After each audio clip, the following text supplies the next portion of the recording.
எல்லாருக்கும் வணக்கம். Cheese kitchen click பண்ணதுக்கு ரொம்ப நன்றி. இன்றைக்கி சீஸ் கிச்சன் சேனலில் ஒன்று லன்ச் பாக்ஸ் ஐடியா தான். இன்றைக்கி நம்ம லன்ச் காம்போ மெனுவில் பார்க்க போகிறது வந்து பீட்ரூட் புலாவ், முருங்கைக்கீரை பொரியல், அதுக்கப்புறம் கிரவுண்ட்நட் சாலட். இது சூப்பரான ஒரு காம்பினேஷன். குக் பண்ணுறதும் வந்து ரொம்ப ரொம்ப ஈஸி. ஆக்சுவலாக பார்த்திங்கன்னா 3 இருந்தாலும் ரொம்ப ஈஸியாக வந்து இந்த லஞ்சை செஞ்சிடலாம். ரொம்ப ரொம்ப நியூட்ரிஷியஸ் லஞ்ச் இது. ஸோ முதல்ல வந்து நம்ம செய்ய ஆரம்பிக்கிறதுக்கு முன்னாடி பாஸ்மதி அரிசியை வந்து ஒரு 1/2 மணி நேரம் நம்ம முன்னாடியே ஊற வச்சுக்கணும். அதுக்கப்புறம் கிரவுண்ட்நட் பார்த்திங்கன்னா இதை வந்து நான் நைட்டே வந்து ஊற வச்சுட்டு காலையில் இதை வந்து ஒரு 3 விசிலுக்கு வந்து இதை வேக வச்சு எடுத்துக்கிட்டேன். இப்போ நம்ம பீட்ரூட் புலாவ் செய்ய ஆரம்பிச்சிடலாம். குக்கரில் நான் வந்து நெய் ஆட் பண்ணுறேன். நெய்யும் ஆயிலும். நெய்யில் பட்டை, லவங்கம், ஏலக்காய், அப்புறம் பிரிஞ்சி இலை இதெல்லாம் ஆட் பண்ணிக்கிறேன். இதில் வந்து கொஞ்சம் நேரம் சாட்டே பண்ணலாம். ஒரு 1 மினிட் சாட்டே பண்ணால் நல்லாயிருக்கும். அதோட எசன்ஸ்லாம் வந்து நல்லா இறங்கிடும். ஸோ 1 மினிட் ஆகிடுச்சு. இதில் வந்து வெங்காயமும் பச்சை மிளகாவும் சேர்க்குறேன். ஸோ இது வந்து நம்ம ப்ரௌன் ஆகிற வரைக்கும் நம்ம நல்லா குக் பண்ணணும். ஸோ எப்படியும் வந்து பார்த்திங்கன்னா ஒரு 4-5 மினிட்ஸ் ஆகிடும். நல்லா ப்ரௌன் ஆகணும். ஸோ இது நல்லா ப்ரௌன் ஆகட்டும். இப்போ வந்து நம்ம கீரை பொரியல் செய்ய ஆரம்பிச்சிடலாம். ஸோ கடாயில் நெய் சேர்க்குறேன். நெய்யில் வந்து முருங்கைக்கீரை பொரியல் சூப்பராக இருக்கும். நெய்யோட கொஞ்சம் ஆயில் சேர்க்குறேன். கடுகு சேர்த்துக்கிறேன். கடுகு பொரிய ஆரம்பிச்சிருச்சு. உளுத்தம்பருப்பு சேர்க்குறேன். அதுக்கப்புறம் பூண்டு,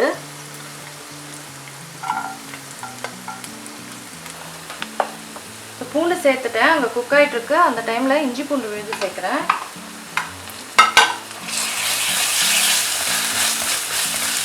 ஸோ இதோட இன்னுமே ஒரு 2-3 மினிட்ஸ் இது நல்லா குக் ஆகணும். இஞ்சி பூண்டோட பச்சை வாசனை போகணும். அது மட்டும் இல்லாமல் ஆனியனும் இன்னும் கொஞ்சம் ப்ரௌன் ஆகணும்.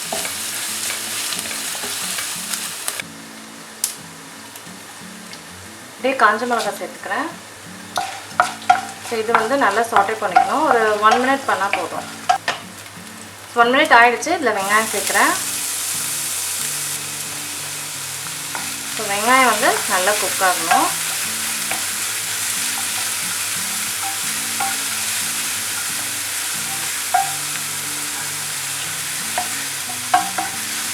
இப்போ 2-3 மினிட்ஸ் ஆகிடுச்சு. இப்போ வந்து கொத்தமல்லி புதினா சேர்க்குறேன்.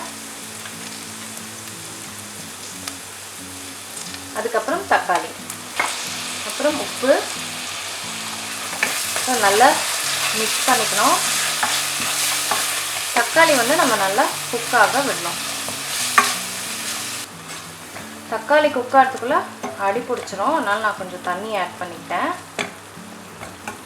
ஸோ இது வந்து இன்னொரு நல்லா தக்காளி மேஷ் ஆகிற அளவுக்கு ஒரு 4 மினிட்ஸ் குக் ஆகணும்.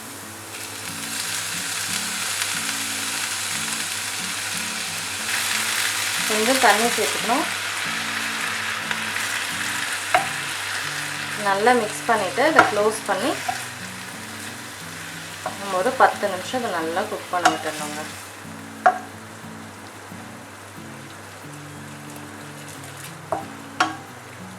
ஸோ கீரை குக் ஆகிட்டு இருக்க டைமில் தக்காளி வந்து குக் ஆகிடுச்சு. அதில் வந்து மஞ்சள் சேர்க்குறேன். கொஞ்சோண்டு சில்லி பவுடர், அப்புறம் கரம் மசாலா. இது எல்லாத்தையும் நல்லா மிக்ஸ் பண்ணிக்கணும்.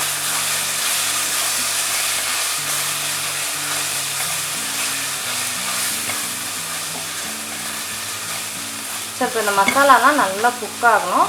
ஸோ அதுக்கு வந்து இன்னும் ஒரு 2 மினிட்ஸ் நம்ம இதை விட்டுடணும். தக்காளி நல்லா குக் ஆகிடுச்சு. பீட்ரூட் ஆட் பண்ணியிருக்கேன். பீட்ரூட் வந்து ஒரு 2 மினிட்ஸ் நம்ம இதிலே சாட்டே பண்ணால் போதும். நம்ம எப்படியும் ப்ரெஷர் குக் பண்ணுறதுனால பீட்ரூட் வந்து குக் ஆகணும்னு அவசியம் இல்லை. ஸோ 2 மினிட்ஸ் இதிலே சாட்டே ஆனால் போதும். 2 மினிட்ஸ் ஆகிடுச்சு. இப்போ பாஸ்மதி ரைஸ் சேர்க்குறேன். சரிங்க, இந்த டைமில் ஸோ எண்ணெயில் தண்ணி சேர்த்துக்கிட்டேன். தண்ணி சேர்த்துட்டு நல்லா மிக்ஸ் பண்ணிக்கணும். இப்போது இது உப்பு கரெக்டாக இருக்கான்னு பார்த்துக்கணும்.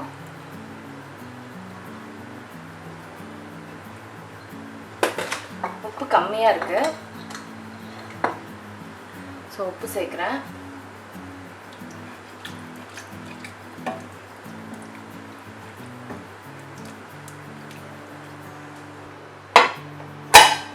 ஸோ இதை வந்து நான் 2 விசிலுக்கு குக் பண்ணி எடுத்து காமிக்கிறேன் உங்களுக்கு. ஸோ மீன்வைல் கீரை பொரியல் நல்லா குக் ஆகிடுச்சு. ஃபைனலாக தேங்காய் திருவல் நல்லா மிக்ஸ் பண்ணிக்கிறேன். வாவ், பார்க்கவே செம்மையாக இருக்குது. நெய், பூண்டு, தேங்காய் திருவல் செம்ம டெலிஷியஸாக இருக்கும். ரொம்ப ரொம்ப ஹெல்த்தி. ஸோ இது முடிஞ்சிருச்சு. குக்கர்லேயும் வச்சிட்டோம். இப்போ நம்ம வந்து கிரவுண்ட்நட் சாலட் வந்து செய்ய ஆரம்பிச்சிடலாம். ஸோ கிரவுண்ட்நட்டில் வந்து நல்லா நான் சொன்ன மாதிரி நைட் வந்து ஊற வச்சு இது வந்து வேக வச்சுருக்கேன் 3 விசிலுக்கு. இப்போ இதில் வந்து இந்த சாலட் வந்து செம்ம டேஸ்ட்டாக இருக்கும். ஸோ இதில் வந்து மாங்காய் சேர்க்குறேன், அப்புறம் தக்காளி, அதுக்கப்புறம் சில்லி ஃப்ளேக்ஸ், சால்ட், அடுத்தது கொத்தமல்லி, பச்சை மிளகா.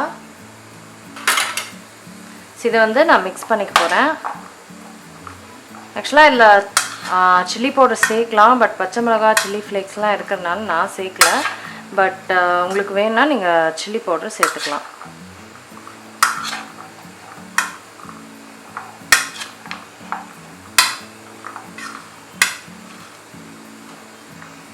விசில் இன்னும் வரல குக்கர்லேருந்து. ஸோ விசில் வந்துடுச்சுன்னா நம்மளோட பீட்ரூட் புலாவும் ரெடி.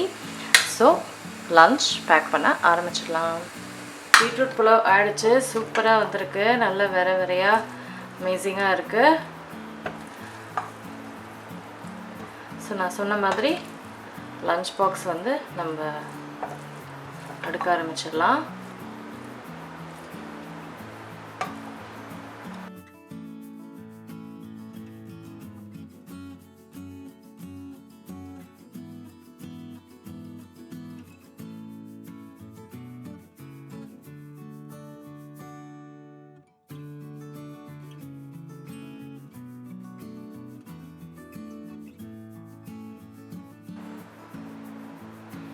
ஸோ ஃபைனலாக லெமன்.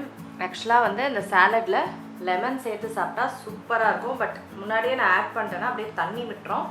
ஸோ சாப்பிடும் போது இதில் லைட்டாக அப்படியே சேர்த்துட்டு சாப்பிட்டா டெலிஷியஸாக இருக்கும் அந்த சாலட்.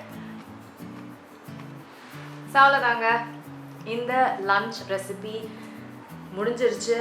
லன்ச் ரெசிபீஸ் முடிஞ்சிருச்சு. பீட்ரூட் புலாவ், கீரை பொரியல், அப்புறம் கிரவுண்ட்நட் சாலட். கண்டிப்பாக ட்ரை பண்ணி பாருங்கள். சூப்பர்பான ஒரு காம்பினேஷன் இது. ஸோ உங்களுக்கு எல்லாம் நிறைய சத்துக்கள் நிறைஞ்ச ஒரு சாப்பாடு. அது மட்டும் இல்லாமல் டேஸ்ட்டும். So very easy to cook also. கண்டிப்பாக ட்ரை பண்ணி பாருங்கள். நான் உங்களை சீக்கிரமாக அடுத்த வீட்டில் சந்திக்கிறேன். வணக்கம்.